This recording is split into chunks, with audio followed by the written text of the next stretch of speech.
All right, so we're going to do the elimination method with the quadratic. So again, the steps are the same no matter what kind of functions we're dealing with. The first step is to write one function on top of the other. And because we add like terms, make sure you've matched the terms. So 6x squared plus 4x minus y minus 4 equals 0.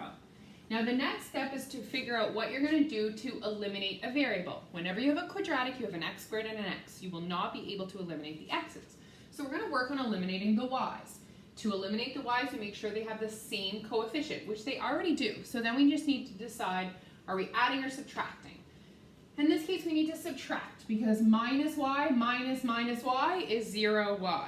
All right, so 3x squared minus 6x squared is minus 3x squared.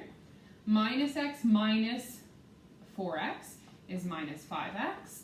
Minus y minus minus y is 0. Minus 2 minus minus 4 is going to be 2. So now I know I need to factor this.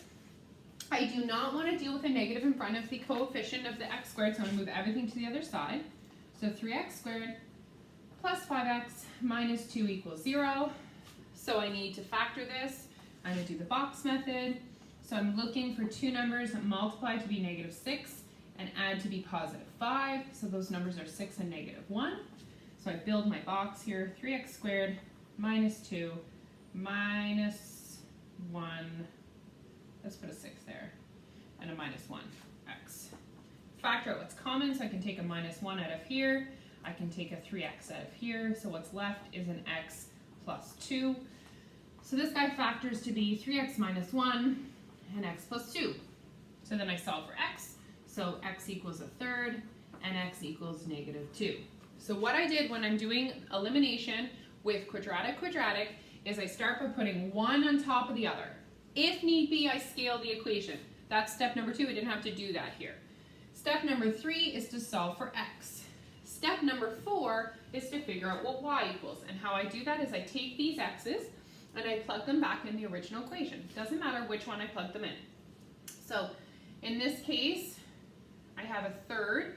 So I'm going to do 3 times a third squared minus a third minus 2 equals y. So I just plugged it back in that equation and I end up with negative 2 equals y. So I have an answer at a third and negative 2.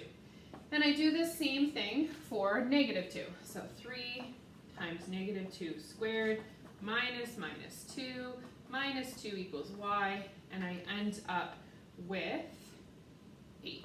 So I could have negative 2 and 8 as one of my answers. So that's the fourth and final step. Of course, I would also check my answers by plugging them in the original equations.